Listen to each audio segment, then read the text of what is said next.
안녕하십니까. 145일차 7월 26일입니다.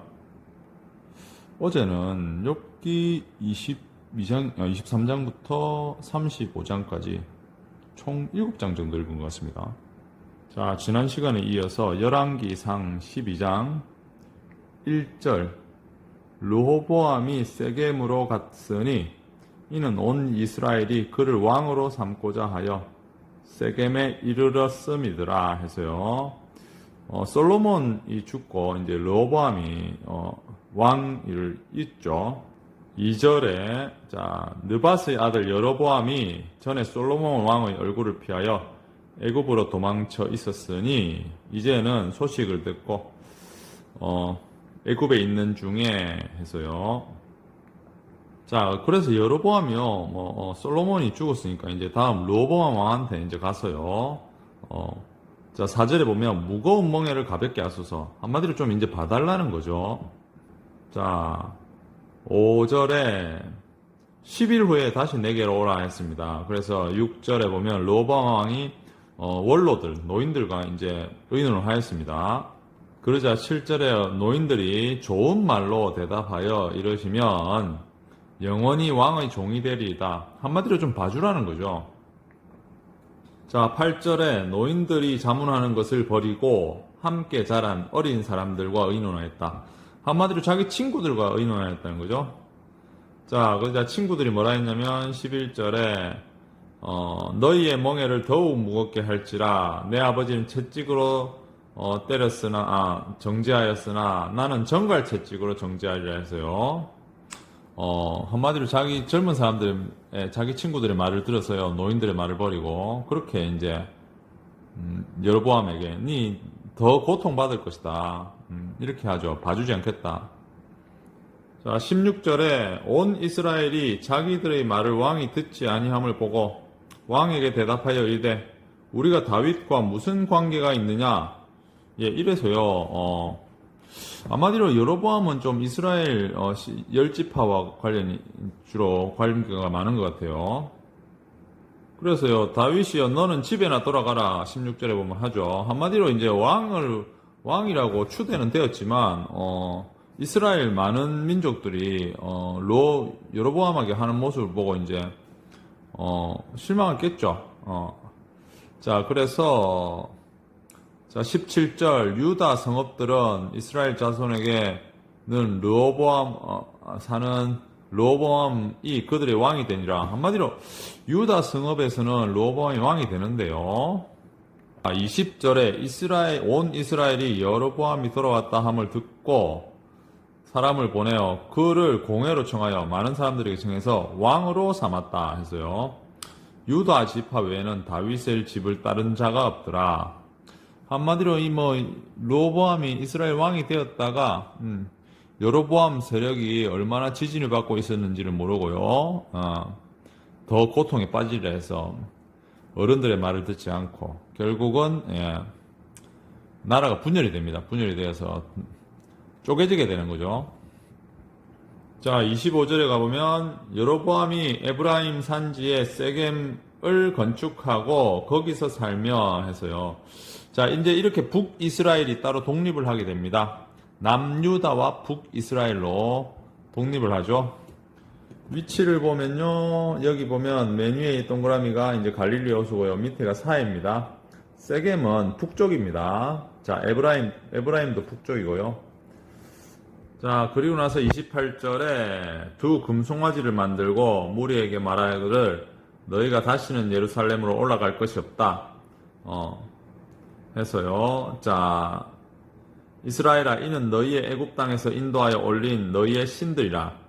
여로보암은 결국은 이제 애굽 땅에서 도망쳐 있다가 르호보암과 대적이 되어서요. 북이스라엘로 독립을 합니다. 그리고 나서 하나님을 버리고 우상을 숭배하게 되죠. 애굽에서 모셨던 이제 송아지 신이죠. 자, 29절에 하나는 베델에 두고 하나는 단에 둔지라 해서요. 북쪽 단과 예루살렘 바로 위 베델에 두어서 굳이 이스라엘 사람들이 예루살렘으로 가서 하나님을 모실 필요가 없게 만들었죠. 13절에 1절 하나님 사람이 여호와의 말씀으로 말미암아서 이제 하나님 부름을 받았어요. 베델에 이르러서 여로보암이 제단 곁에 있는 것을 보고요. 자, 여로보암이 한마디로 무슨 제사를 지내고 있는 것을 보고 이제 말을 합니다. 자, 내 위에 분양하는 산당 제사장을 내 위에 제물로 바칠 것이다 했고요. 자, 3절 여호와께서 말씀하신 징조라 제단이 갈라지며 그 위에 재가 쏟아지리라 해서요. 자, 그리고 나서 4절 자, 여로보암 왕이 하나님 사람이 베델에 있는 제단을 향하여 외쳐 말함을 들을 때에 제단에서 손을 피하며 그를 잡으려 했는데 그 편손이 말라서 다시 거두지 못하게 되었다. 그리고 제단이 갈라지며 재가 쏟아졌다. 결국 여로보암은 하나님의 이제 노하심을 받아서 손이 마르게 됩니다. 그러자 6절에 왕이 하나님 사람에게 말하여 이르되 너는 나를 위하여 하나님 여호와께 은혜를 구하여 내 손이 다시 성하게 하리라. 치유되게 하라고 한 거죠. 자, 하나님의 사람이 여호와께 은혜를 구하니 왕의 손이 다시 회복되었더라 했죠. 자, 그러자 7절에 왕이 나와 함께 집에 가서 쉬자. 너에게 예물을 주리라. 보답을 하려 한다는 거죠. 그러자 8절에 하나님 사람이 어떤 선지자 이름은 나오지 않네요. 하나님께서 말씀하시기를 이곳에서는 떡도 먹지 아니하고 물도 마시지 아니하리니 9절에 여호와 말씀이 내게 명령에 이르시기를 떡도 먹지 말고 물도 마시지 말고 왔던 길로 되돌아가지 말라 하셨나이다 해서 자, 자기가 왔던 길로도 되돌아가지 않는 거죠. 예루살렘으로도 가면 안 되고 베델에 있다가 딴 데로 가야 되죠. 자, 11절 베델에 한 늙은 선지자가 살더니 해서요. 자, 그 늙은 선지자가 이제 하나님의 사람이 이제 가는 것을 보고 안타깝게 여겨서요. 자, 18절에 나도 그대와 같은 선지자라 천사가 여호와의 말씀으로 내게 이르기를 그를 내 집으로 데리고 돌아와서 그에게 떡을 먹이고 물을 마시게 하라 했다. 그러니까 이 노인 베델에 있는 선지자가 거짓말합니다. 거짓말해서 하나님 사람에게 떡하고 물을 좀 먹으라. 천사가 나타났다 하는 거죠. 거짓말. 사람이 속임이라고 되어 있는 거죠. 자, 19절에 이에 그 사람이 그와 함께 돌아가서 그의 집에서 떡을 먹으며 물을 마시니라. 자, 20절 그들이 상 앞에 앉아 있을 때에 여호와 말씀이 그 사람을 데려온 선지자에게 임하였다.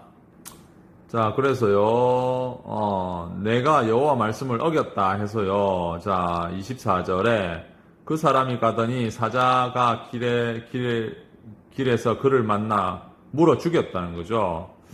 결국은 늙은 선지자가 거짓말하여서 그 하나님의 사람을 죽음에 이르게 됩니다. 자, 29절 늙은 선지자가 하나님의 사람의 시체를 나귀에 실어가지고 돌아와 자기 성읍으로 들어가 슬피 울며 장사하였더라. 여로보암을 깨닫게 한 에피소드가 있습니다. 하나님의 사람은 그렇게 하나님의 말씀을 속아서 어기게 되고 죽게 되고요. 자, 33절 여로보암은 정신 못 차립니다. 여로보암이 이 일이 있은 후에도 악한 길을 떠나 돌이키지 아니했다. 일반 백성을 산당의 제사장으로 삼았다.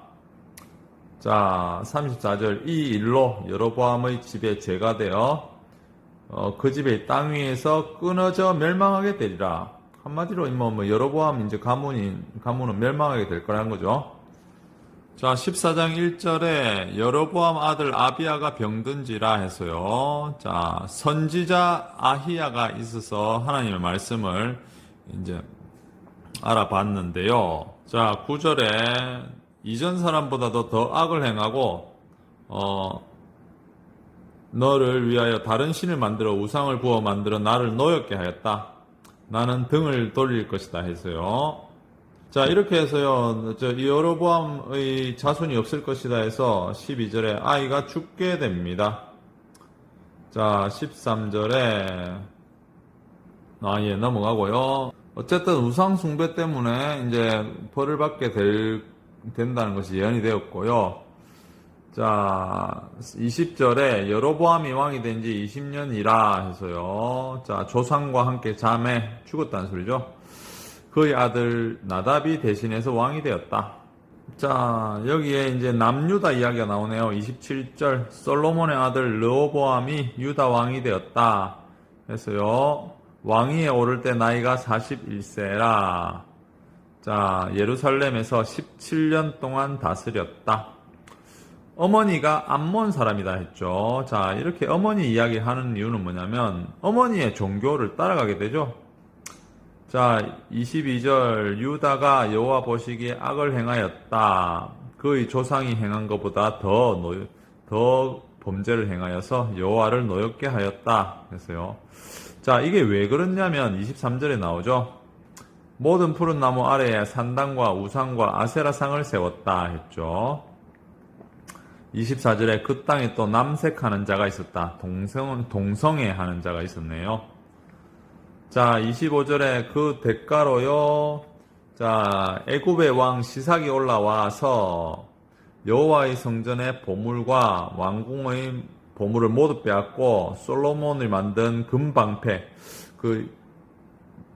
자, 금방패가 뭐냐면 11장 16절 열왕기상이에요. 자, 솔로몬 왕이 쳐서 느린 금방패 200개를 만들었다. 한 방패에 든 금이 600세겔이더라. 그리고 작은 방패 300개를 만들었다. 예, 방패 한 개에 2, 30kg 하는 건데요. 그 2, 30kg 하는 거 200개 넘게 이게 다 빼앗겼다는 거죠. 한마디로, 아버지 때 있었던 재산도 다 탕진하게 되고요. 솔로몬 왕 때 주눅 들어 있던 주변 세력들이 이제 일어서게 되는 겁니다, 결국은. 그러니까 여로보암 때 이제, 르호보암 왕 시절에, 북이스라엘이 분리해 나가버리죠. 그래서 여로보암이 분리해 나가버리고, 또 이집트, 애굽의 세력이 이제 일어나서, 솔로몬의 그 많은 재산들, 돌과 같이 여겼던 금은들을 다 빼앗기게 됩니다. 자, 그리고요, 30절에 르호보암과 여로보암 사이에 항상 전쟁이 있었다. 한마디로 남유다와 북이스라엘 사이에 전쟁이 많았다는 거죠. 예, 오늘 여기까지 하겠습니다. 14장까지요. 예, 그렇습니다. 인생이란 게 결국 잘 나갈 때 솔직히 정신 못 차리죠. 예, 부흥 떠가지고요. 그리고 못 나갈 때 그렇게 되면 순식간에 이제 가지고 있던 것을 잃게 됩니다. 제 삶을 반추해 본 건데요. 요새 제 삶이 그렇습니다. 여러 가지 되는 일도 없고요. 들어가도 안 되고 나가도 안 되는 느낌입니다. 부모님과의 관계도 별로 안 좋아지고요. 일적으로도 풀리는 게 전혀 없네요. 참 우울한 날들입니다. 그래도 어쩌겠습니까? 하나님의 주신 명령, 살아라는 생명의 명령, 생명을 지켜서, 예, 후회와 자책은 또, 지난 것은, 예, 보내버리고 또 하루를 살아야 되겠죠? 예, 그게 진정한 회개이고 새로운 삶 아니겠습니까? 여러분, 화이팅 하십시오. 감사합니다.